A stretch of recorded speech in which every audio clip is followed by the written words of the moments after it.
ఆత్మగౌరవాన్ని, తెలుగువాడి ఆత్మాభిమానాన్ని ప్రపంచవ్యాప్తంగా చాటి చెప్పి తెలుగోడు అనే ఒక గుర్తింపు తీసుకొచ్చి ఎప్పుడో మన జాతి అంతా మదరాసీలని చెప్పుకునే రోజుల్లో ఒక్కసారి హోంకరించి లేచి జాతి మొత్తాన్ని ఒక్కసారి ఉద్రేకపరిచి ఉత్తేజపరిచి తెలుగువాడి గౌరవాన్ని తీసుకొచ్చిన అన్నగారికి 30వ వర్ధంతి సందర్భంగా ఘనంగా నివాళులు అర్పించుకుంటున్నాం.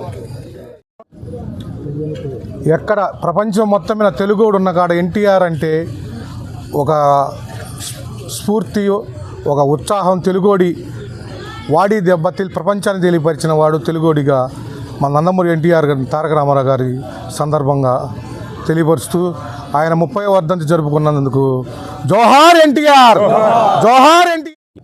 మాజీ ముఖ్యమంత్రి గారు, తెలుగుదేశం పార్టీ వ్యవస్థాపకులు, సినిమా రంగంలోనే కాక రాజకీయ రంగంలో రాణించినటువంటి మహోన్నత వ్యక్తి మన ఎన్టీ రామారావు గారు, నందమూరి తారక రామారావు గారి వర్ధంతి కార్యక్రమం జరుపుకుంటా ఉన్నాం 16వ వార్డులో ఇక్కడ మన సోదరులందరి మధ్య.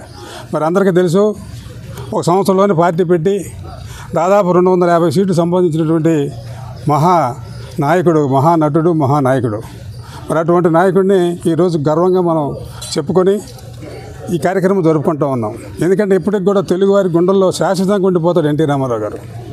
తెలుగుదేశం పార్టీ పుట్టిందంటే ఆ పాట వినగానే మనుషులందరికీ కూడా అదొక ఉత్తేజం వస్తుందన్నమాట. అటువంటి మహానాయకుడు మరి ఇప్పటికి కూడా పార్టీ నడిపిస్తున్నాడంటే ఆయన ఆశయాలు, ఆయన అందరూ ప్రతి ఒక్కరు కూడా ఎన్ను తట్టి పదండి పోదాం చాలా పాటలు ఉండే. అటువంటి పాటల్లో ఒక ముఖ్య నాయకుడి కార్యక్రమం జరుపుకోవడం చాలా సంతోషంగా ఉందని కోరుకుంటూ మీ అందరికీ పేరున ధన్యవాదాలు తెలియజేస్తా ఉన్నాను. జై జోహార్ ఎన్టీఆర్, జోహార్ ఎన్టీఆర్.